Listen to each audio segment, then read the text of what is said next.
दोस्तों, यदि आप किसी भी बात को लेकर चिंता करते हो तो आप चिंता करना छोड़ दीजिए, क्योंकि हमारी चिंता कोई और कर रहा है। इसलिए आप चिंता छोड़ दो, उस काम पर फोकस लगा दो जिसे आप अपने जीवन को बेहतर बनाने के लिए करना चाहते हैं। अगर ये सब करते हुए आपके साथ कुछ भी बुरा हो जाता है तो आपको बिना रुके अपनी मंजिल तय करनी होगी, आगे बढ़ना होगा। क्योंकि हमारे साथ जो कुछ भी बुरा या अच्छा होता है ये सब कुछ पहले से ही तय होता है। इसलिए इस बारे में चिंता करके आप अपना समय बर्बाद करेंगे और कुछ नहीं। भलाई हमारी इसी में है, अपने बहुमूल्य काम को तय सीमा पर पूरा कर लेना चाहिए। भगवान हमारे बारे में सब कुछ पहले से तय करके रखे हैं, बस हमें चिंता छोड़नी चाहिए, लगातार प्रयास करते रहना चाहिए। अंत में हमें जो मिलना है वो मिल जाएगा। दोस्तों, जो होता है अच्छे के लिए होता है। मैं आपको एक कहानी से समझाता हूँ। दो लड़के एक आश्रम में रहते थे।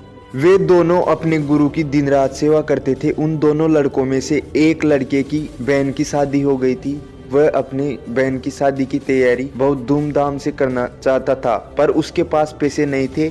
उनकी स्थिति उनके गुरु को पता थी, पर वो भी मदद नहीं किए। सिवाय जब दोनों लड़के गांव जाने के लिए तैयार हुए तो गुरु ने उस लड़के को 5 अनार दिए जिसकी बहन की शादी थी। गाँव जाते समय 5 अनार पाकर लड़का बहुत दुखी हुआ। उसे तो पैसे की जरूरत थी, वह अनार का क्या करेगा। उसे अपने गुरु पर बहुत गुस्सा आया। जब दोनों लड़के गांव की तरफ जा रहे थे तो रास्ते में राजा के सैनिक इस बात की घोषणा कर रहे थे कि क्या किसी के पास अनार है, राजा को बहुत जरूरत है। हमने बहुत प्रयास किया, इस क्षेत्र में कहीं भी अनार नहीं मिला। राजा की बेटी बहुत बीमार है, उसे दवा के लिए अनार की जरूरत है।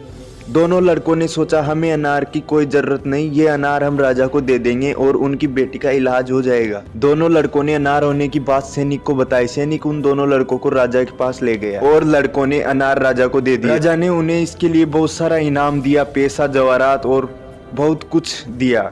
उस लड़के की बहन की शादी धूमधाम से हो गई। अब उस लड़के को इस बात पर बहुत अफसोस हो रहा है कि वह बिना सोचे समझे अपने गुरु को कोस रहा था और उसे भला बुरा कह रहा था। मुझे आशा है कि आपको ये कहानी अच्छे से समझ आ गई होगी। हमें कभी चिंता नहीं करनी चाहिए, हमारी चिंता कोई और कर रहा है। खुद पर भरोसा और आत्मविश्वास बनाए रखिए, सारी कठिनाइयां अवसर में बदल जाएगी। आपने कभी इस बात पर गौर किया है कि अवसर हमेशा कठिन परिस्थितियों में जन्म लेती है। यदि वीडियो अच्छा लगा है ना दोस्तों, सब्सक्राइब कर देना, शेयर कर देना।